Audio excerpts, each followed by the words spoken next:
So don't be tricked by that idea that I'm a veteran. So what I want to talk with you today is about how can we build a trusted and trustworthy press, about transparency, and how we can do that not just because it's the right thing to do, but because it can help our business.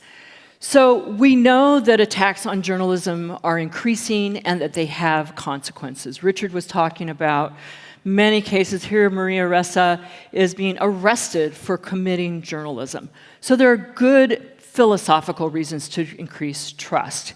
We have news sites proliferating, or excuse me, not news sites, sites that look like news proliferating, pretending to be news, undermining people's understanding of what is distinct about journalism. Now, I've been worried about this, about trust and values in journalism since I was a cub reporter. And in 1997, I started this roundtable to start thinking about how the digital environment was affecting quality.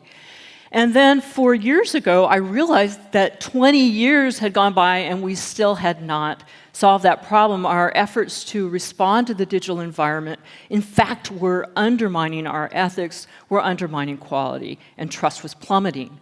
So could we create these things called trust indicators on news sites that show who and what is behind the news so the readers can see what's distinct about journalism and then signal that to platforms as well so they could surface quality news? And we have 126 news sites now showing trust indicators on their sites. We have dozens more that are implementing them and dozens more that have just begun. So we had this this protocol of disclosures, of transparency disclosures about who and what's behind the news. We weren't really sure how well it would work. It was just this idea that we had created. Well, in fact, it does have impact.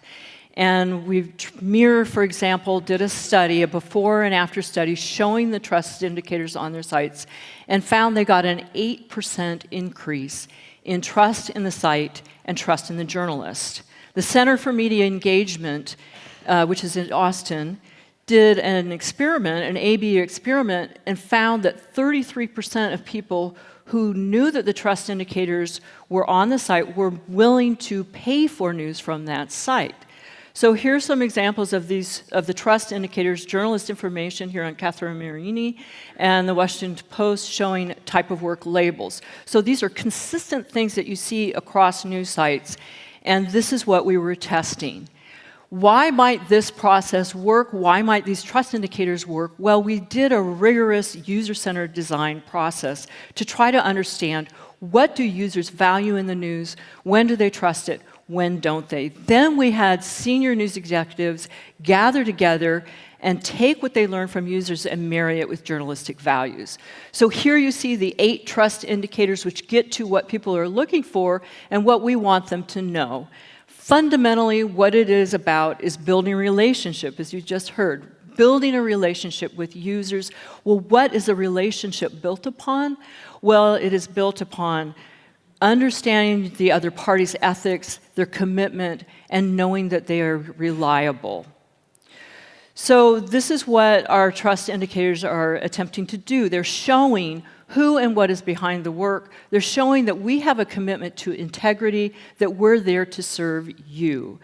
And that loyalty, that trust, then can translate into real business value, can pull people through this subscription funnel from just awareness all the way through to conversion and retention because you're inviting them in, you're not pushing them through the funnel.